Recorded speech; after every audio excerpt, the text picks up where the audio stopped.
minutos. Muito bom dia para você. Eu sou Júnior Moreira, esse é o Conversa de Redação. E comigo, para debater os principais temas do dia, jornalistas Eduardo Costa, William Travassos, Marcelo da Fonseca e a economista Rita Mundim.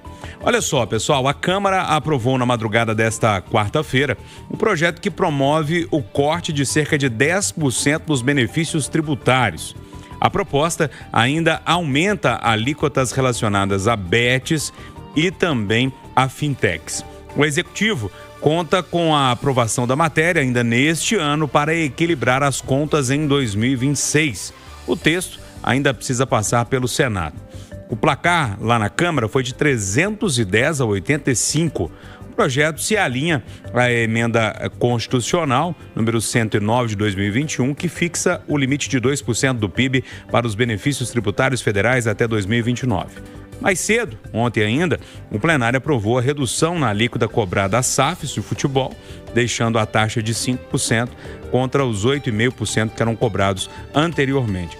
Ô Rita, preciso começar com você até para você explicar para a gente essa confusão toda, porque quem é leigo no assunto olha para essa história aqui toda e fala, meu Deus do céu, o que é isso, o que está acontecendo? Bom dia para você. Bom dia, Júnior. Bom dia a todos. Isso reflete o imediatismo do Brasil. Um país que não tem política de Estado, mas que tem política de poder. Se a gente fizer uma linha do tempo, essa confusão toda de renúncia por parte do governo, de renúncia fiscal, ela se intensificou e começou para valer no governo de Dilma Rousseff. Nós vivemos uma crise, né? Não sei se vocês se lembram, teve aquela crise do subprime nos Estados Unidos, que para o Brasil seria uma marolinha.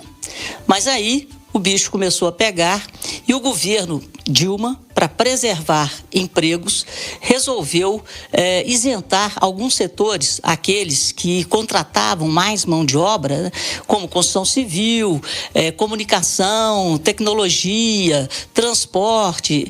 Eram alguns setores intensivos na contratação de mão de obra. Nós estamos falando aí de 2011, 2012, e aí, gente, a moda pegou. Todo mundo começou a bater na porta do governo e aquilo que deveriam ser um benefício para poucos setores, que era a desoneração da folha de pagamentos, era a troca do recolhimento de 20% de contribuição previdenciária por um desconto de 1 a 2,5% sobre a receita bruta na folha de pagamento.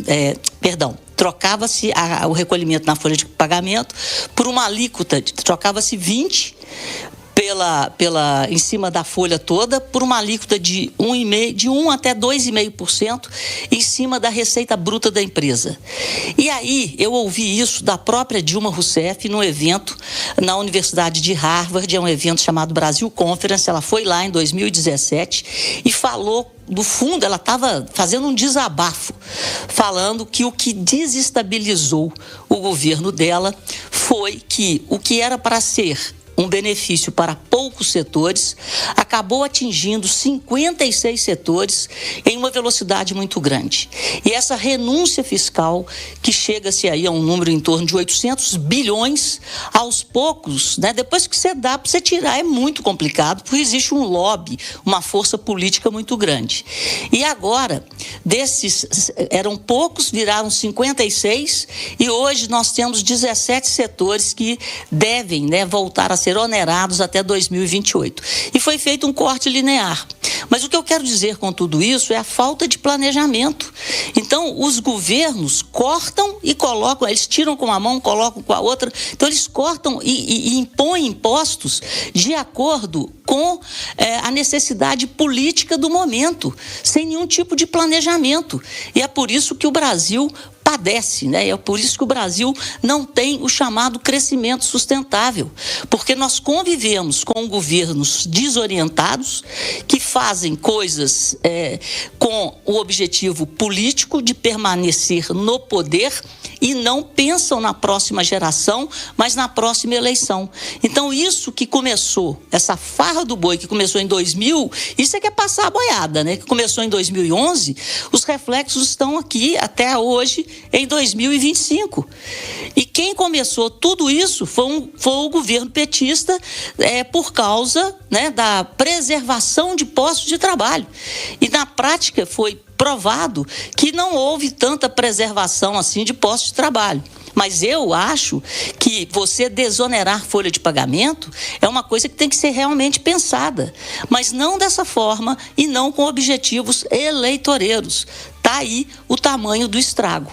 E a própria Dilma confessou lá que foi essa a maior causa da desestabilização do governo dela, que foi um caos nas contas públicas. Quando ela foi perdendo e perdendo receita para o governo, né, as despesas também foram aumentando e as receitas diminuindo. É a situação do Correio, essa é a gestão populista. Eduardo Costa, e esse tema que envolve a queda, né, o corte de alguns benefícios para empresas, enfim, isso tudo que a Rita está falando, como é que você olha para isso? Bom dia para você. Bom dia para todo mundo. Ô Júnior, amanhã eu vou deixar um dos meus 2 empregos, sabe? Eu vou deixar a TV Alterosa, onde sou muito bem tratado, bem remunerado.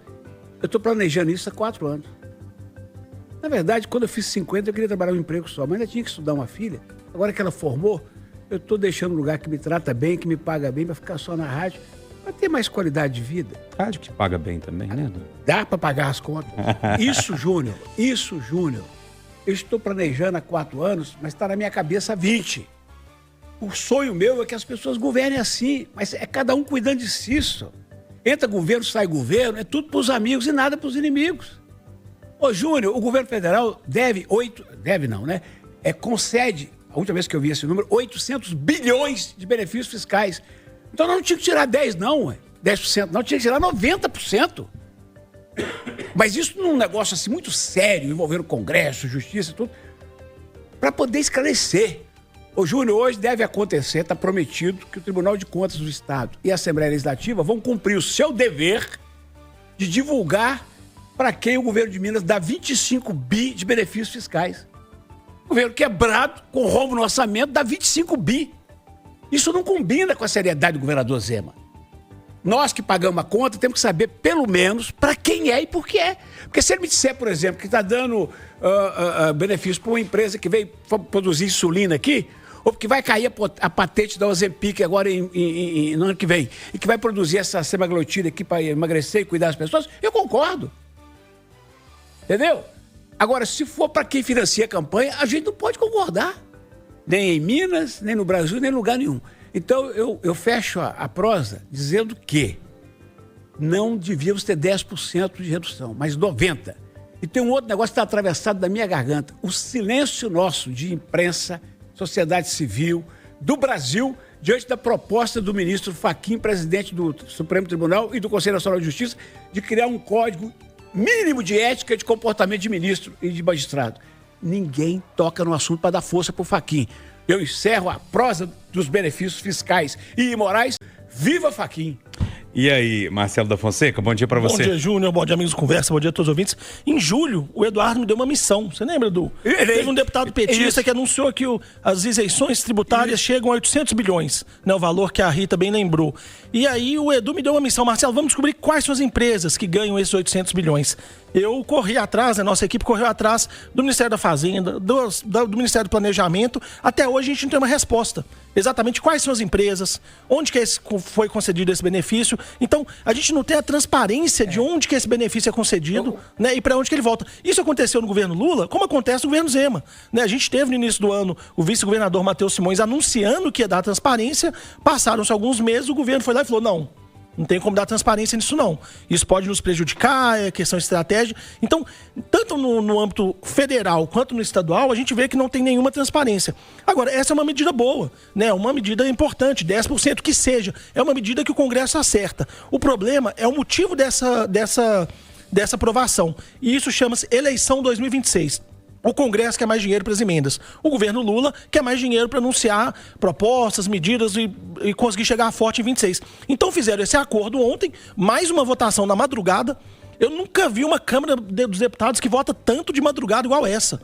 É só votação depois de meia-noite. Impressionante. Então fizeram esse acordo, todo mundo quer dinheiro ano que vem, vamos cortar um pouquinho das isenções. E aí, William Travassos, para a gente arrematar esse assunto, hein? Bom dia. Bom dia, Júnior Moreira, bom dia aos ouvintes da Itatiaia, bom dia, bancada. Fico pensando no sujeito que é tributarista nesse país, né? E o cara não dorme. Não, mas tá rico. Porque todos os dias ele tem uma mudança, né? E ele precisa lidar. Imagina um contador, todo dia tem uma coisa diferente para ele, uma regrinha nova, né? É essa tentativa que o Marcelo colocou do governo aumentar a sua arrecadação. Isso tudo, no meu lado poliana de enxergar a vida, eu só enxergo e olho e falo assim, gente, essas pessoas elas não garantem a segurança jurídica, né? De todos os mecanismos que funcionam no Estado, porque eu passo... Mas o governo de Minas Gerais dá o seu benefício, ok? A gente tinha que saber o seguinte, ó, o senhor está dando para a empresa X, porque ela veio para cá, como o Eduardo falou, para produzir a insulina. Isso vai durar X anos, exato. A gente tem um planejamento para ir diminuindo esse benefício até o ponto de zerar, porque o benefício é um estímulo, sim, mas ele não pode virar uma moeda de troca, como o Marcelo falou.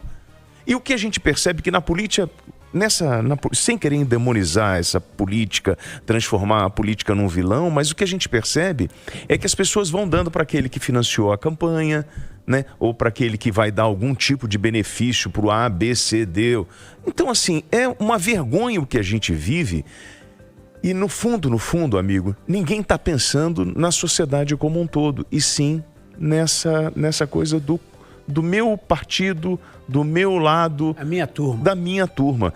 O código de ética que o Edu falou, isso não deveria já estar na mesa isso há muito tempo.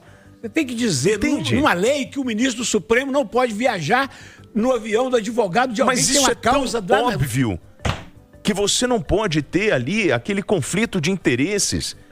Que esse juiz, ele deve dizer, olha, eu estou prejudicado para julgar isso aqui, porque é meu amigo pessoal, então o senhor não pode julgar. Declarar um contrato de 130 milhões da mulher do Alexandre de Moraes, ele não falou nada até hoje. Eu estou impedido de julgar. Essa era a postura. O problema, WT, é que qualquer crítica que você faz a algum ministro, agora pode virar um ataque à democracia. Não, mas qualquer crítica que você faça a qualquer um pode virar um ataque, Você exige que seja feito o básico, né? Um código de ética de ministro supremo. Pode, de repente, te jogar para Deixa eu ver o assunto. Acho que a Rita está querendo só arrematar, Rita? É só impressão minha? Eu só estou querendo... Nós estamos vivendo uma crise de ética e de moral que esse país nunca passou. E essa crise de ética e de moral, o exemplo dela vem da cúpula dos três poderes.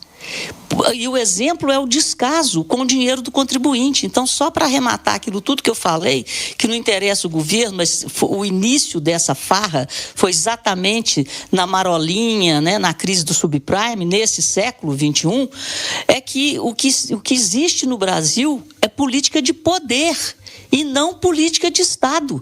E a política de poder, ela é feita por quem tem o poder para se manter no poder.